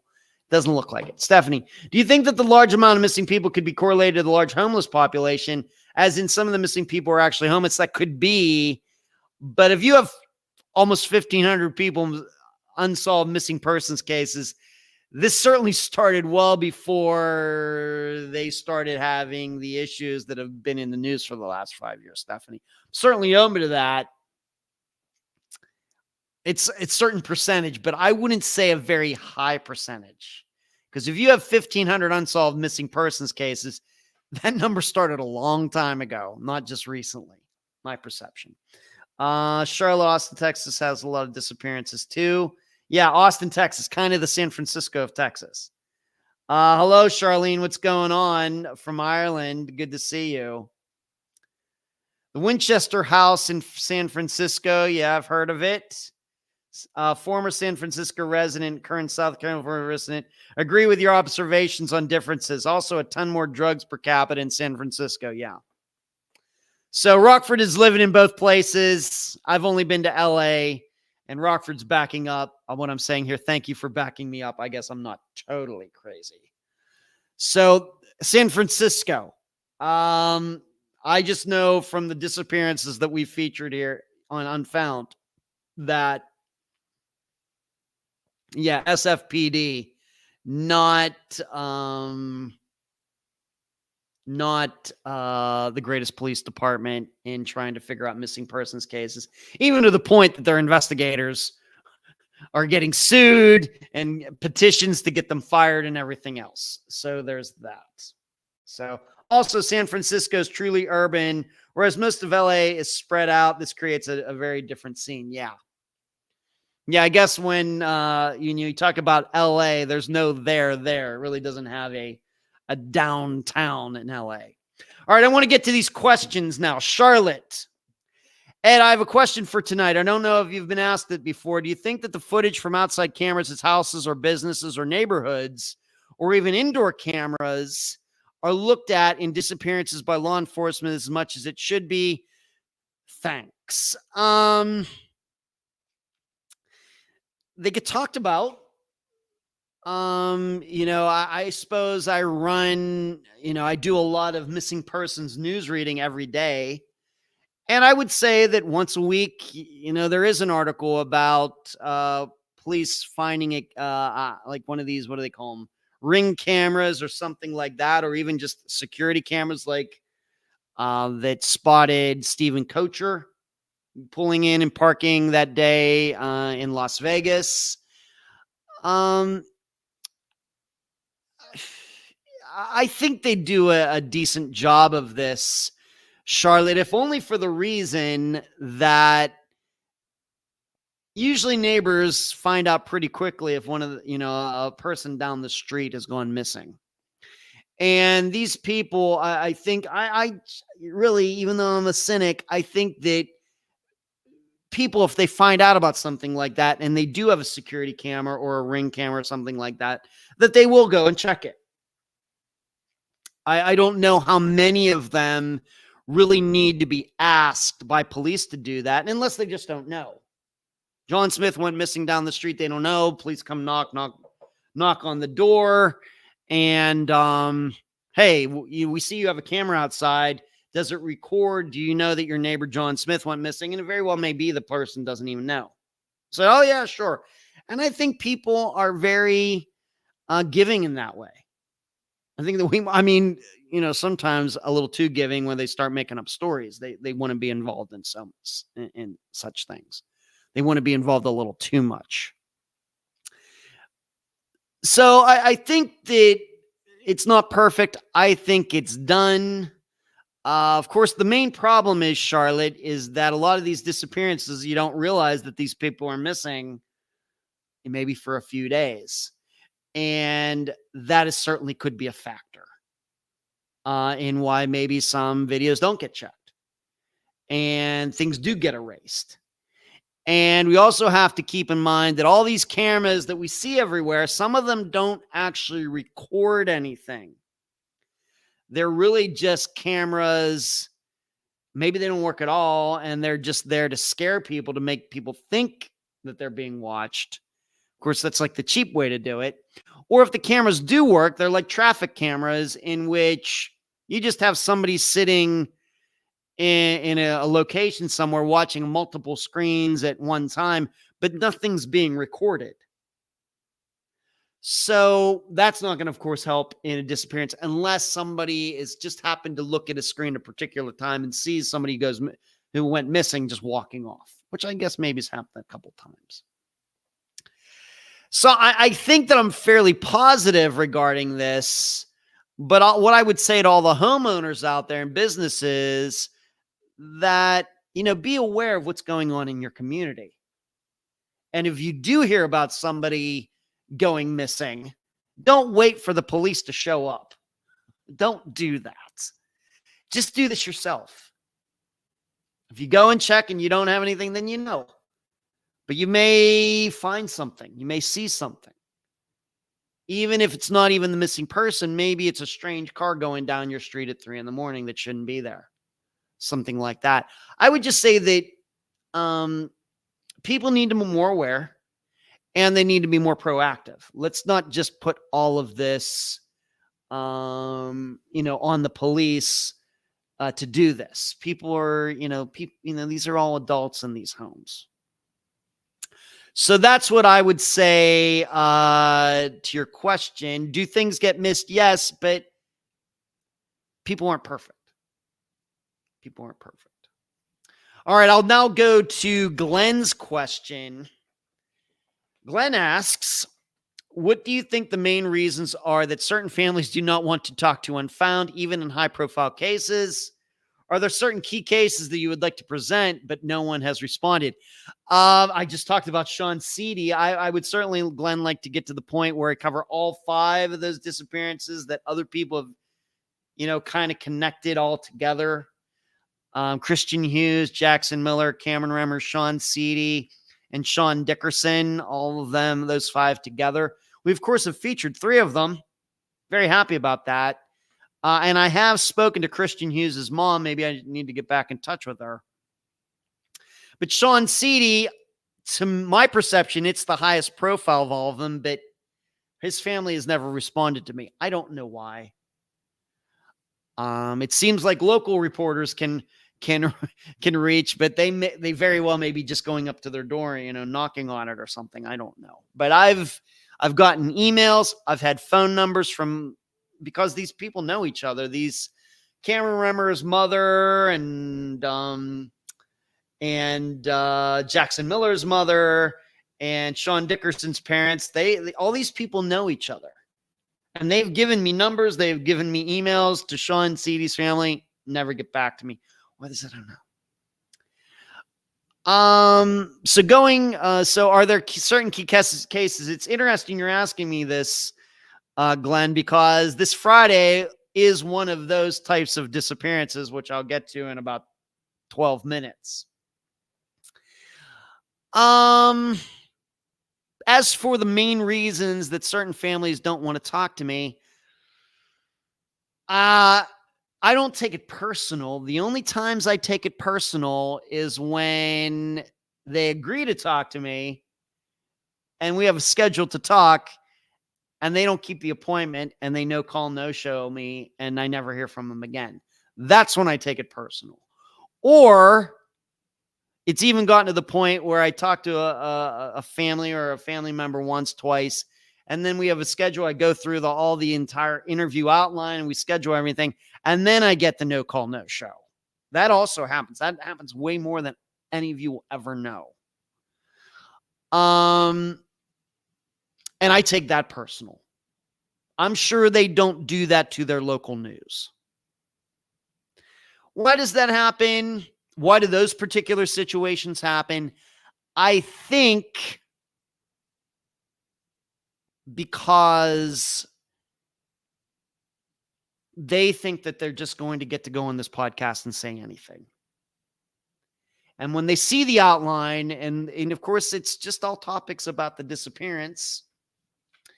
And I think they realize that they're, I have to admit, you have to realize that there are certain things that families don't want to talk about that are pertinent to the disappearance, but they're not willing to reveal it.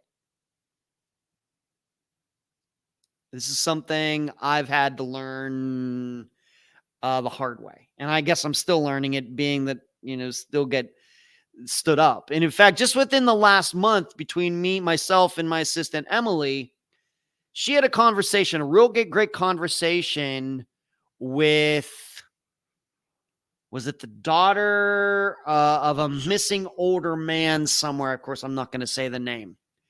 This daughter even went to the extent of sending Emily a bunch of, screenshots and pictures and everything else. Made an appointment to talk with me. So I looked at all this stuff, made an appointment to talk to this person. The person no called, no showed me, never heard from the person again. Even after this person sent a bunch of pictures and everything else. It's crazy.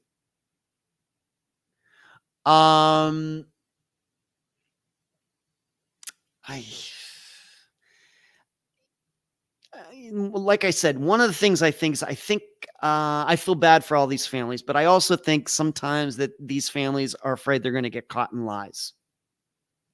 That they've been saying things about these disappearances that aren't true. And they suddenly realize that when they're going to talk to me, that I'm actually going to ask some tough questions. I'm not trying to be tough.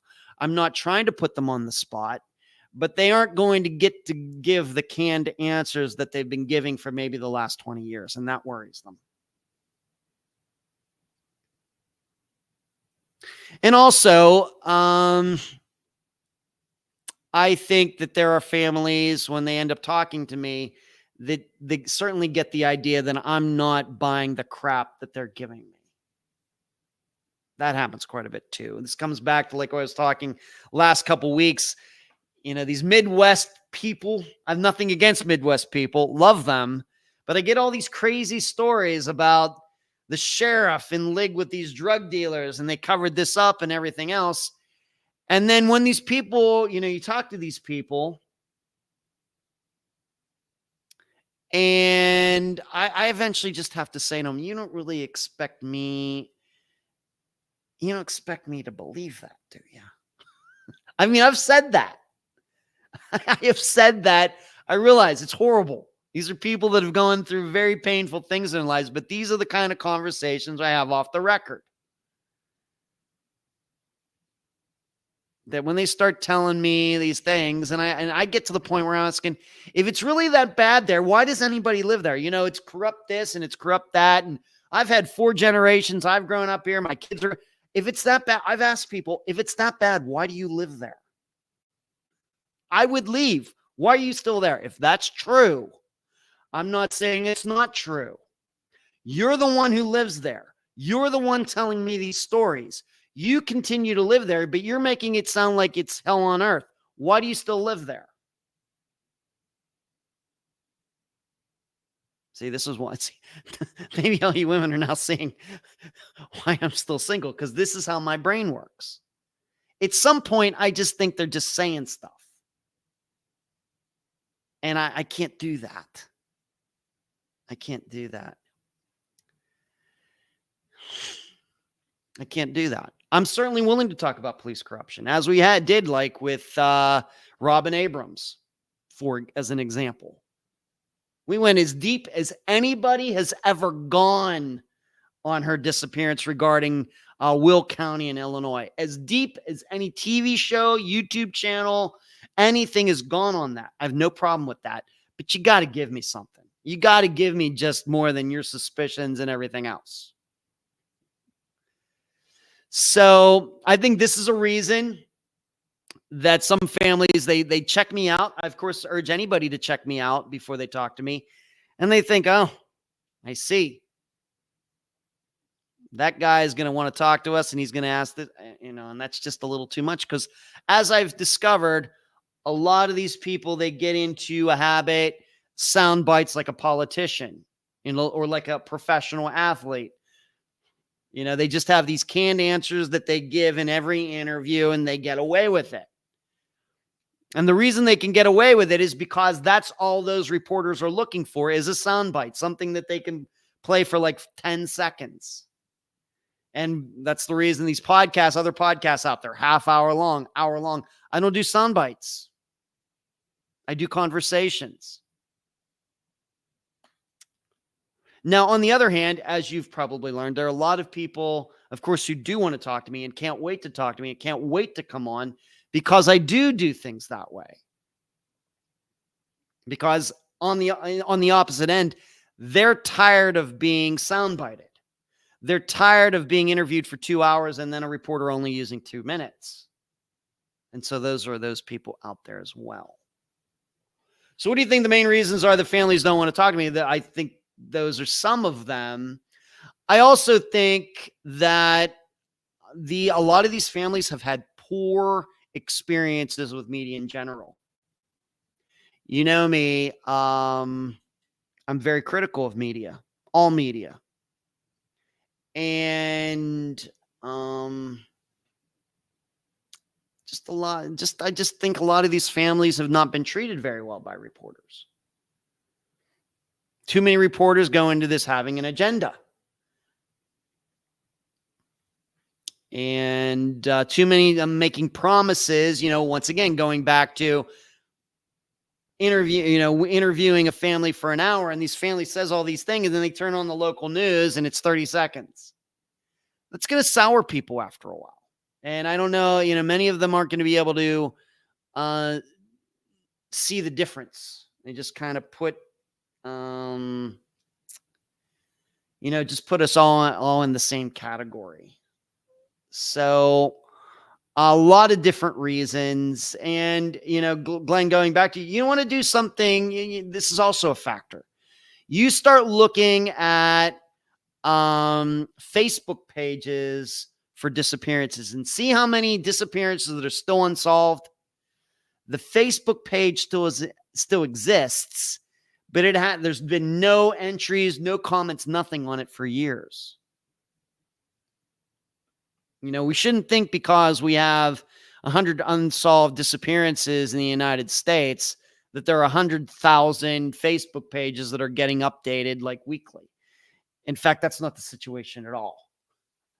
There are very, very few Facebook pages, for example, with representing unsolved disappearances that are actually current. So a lot of these people have just checked out. They've looked at it and said, you know what? I think I've done all I do. Yes, it's my son. Yes, it's my daughter. But you know what? I have other kids that I have to raise. There's other things that I have to do with my life. These things happen. That's life.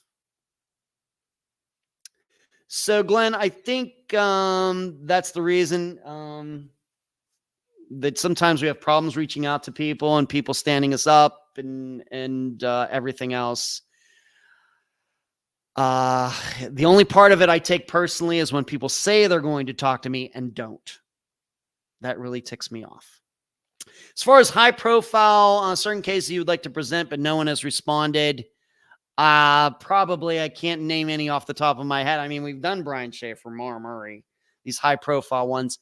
Haven't really tried Jennifer Kessie yet. But like I said, this Friday, we're going to be wading into one where I've actually tried to contact the family multiple times. And then what do you know? They contacted me. So it's sometimes how things work. So let me see what everybody's saying here. Glenn says, you're not here to promote their agenda. You're here to promote the facts. That's true. And certainly there are many families out there who have agendas. I even ran into this in, some of you know that I did a previous podcast where I hosted it with somebody else. And what do we do? Have 5 or 6 episodes or something like that. To this day, I don't mention the host name or the podcast name. And we covered a disappearance. I forget the guy's name right now, of a young man who allegedly went scuba diving up in the Panhandle of Florida, not in the Gulf of Mexico, but there was inland. There's this place that's very popular for scuba diving. And he allegedly went missing in like this pit or whatever while scuba diving. And what my co-host and I, of course, eventually found out in looking at this disappearance is that his parents have totally whitewashed their son. Oh, he never did anything wrong. Oh, he never was into drugs. Oh, he never did this. And it's none of that was true. And you know me, I have to present these people as they are, not as we wish them to be. And so this happens. It's just one thing that I'm thinking off the top of my head. This happens a lot. And so I know all of you are going to go try to figure out. I can't remember the name of the guy who went missing right now. My perception is he staged his own disappearance. Maybe you can look into it and decide what you think. But yes, some families do have their own agendas. And I'm not here to get into family secrets, but if we're going to cover disappearances, then we have to present the missing people honestly. It's a criteria. Yeah, we're trying to find them. Lisa, I love your interview style. Thanks, Aiden. Was so good because you let Amy go get it all out. Yeah, I know maybe a lot of people, man, Ed, you didn't say much. And, you might have gotten the perception that Amy was rambling. She wasn't. She had the outline in front of her, and what she was talking about was going right down the outline. As long as the guest is doing that, I really don't feel the need to jump in unless to clarify something. So I don't want you to think she was rambling because I wasn't jumping in. I wasn't jumping in because she was just going right by the outline, just from topic to topic to topic. That's fine by me. Rockford, also other podcasters don't help you because they either believe the prevailing narrative or don't know enough to challenge it. Yeah, challenging any narrative, Rockford, takes information, takes actually looking into things, and they don't. They go to Wikipedia, they go to WebSleuth, they go to the Charlie Project and just plagiarize. Thunderbird, corruption in a lot of small towns. I personally just mind my own business and avoid the law. Why not move? Moving is expensive. Well, yeah, being in a corrupt town where you could get thrown in jail for no reason. Once again, this is them talking. They talk about, well, I heard the sheriff killed somebody for no reason, everything. Why would you want to live there? I get it. Moving is expensive. You know what else is expensive? Going to jail for something you didn't do. There's the ones that are saying it, not me. I don't personally believe any of it. I think they're just spinning yarns. They're the ones saying it. So, Thunderbird, also custody issues of your divorce. I can't deprive my kids of their dad. Good. Rockford, Ben McDaniel, that is the scuba diver in Florida. Thank you for looking that up, Rockford. Charlotte, I think I know that case, Ed, but can't remember his name. Well, Rockford just typed it there. All right, we are 2 minutes to 11, so which means there, Charlotte and Glenn, I hope that I have answered your questions to your liking. Thank you for those questions. This Friday, Unfound will be covering the disappearance. Like I said, I've already said it a couple times. This is a disappearance that I've reached out to the family a few times over the years. Never got any response. Not offended. I never get offended when people don't respond. I only get offended when they make time to talk and, nothing happens. They stand me up. Hate that. This Friday, Unfound will be covering the disappearance of Brianna Maitland, who disappeared on March 19th of 2004. from Montgomery, Vermont. And the interview is with the family's private investigator who's been working on this for 18 years, Greg Overacker, Overacker.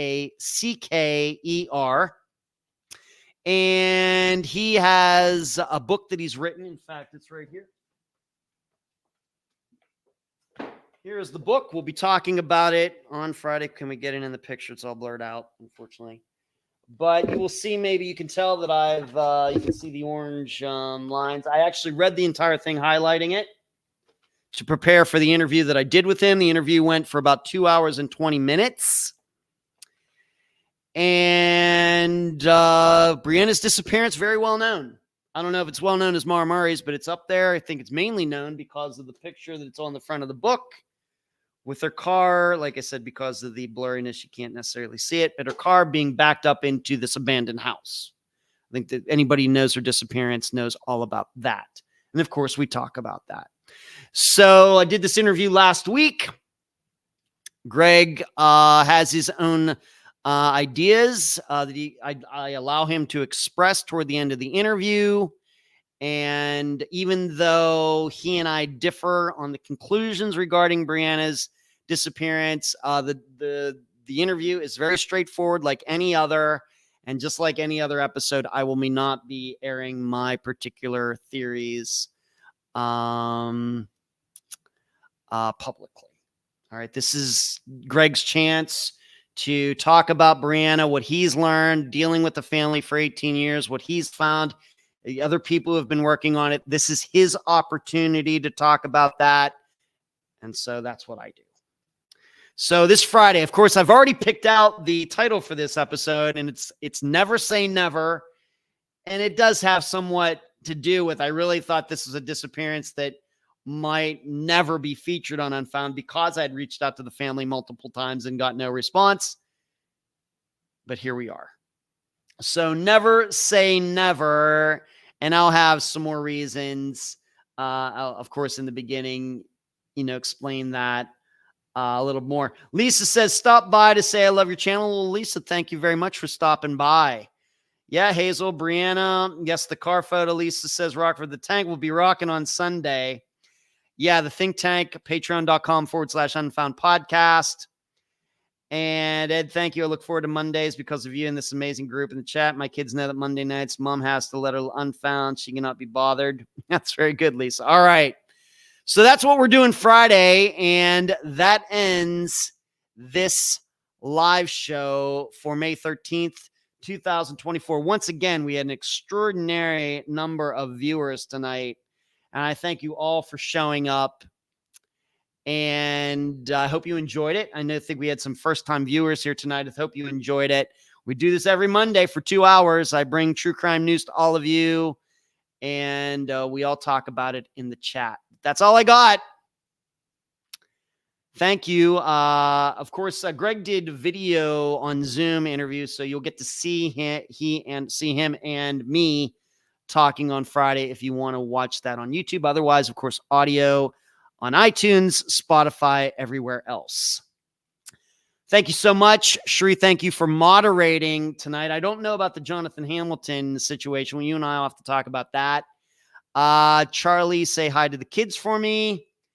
And good night to everyone. Yeah, hello, Rebecca. Oh, Rebecca getting in late. Good night to everyone. See ya.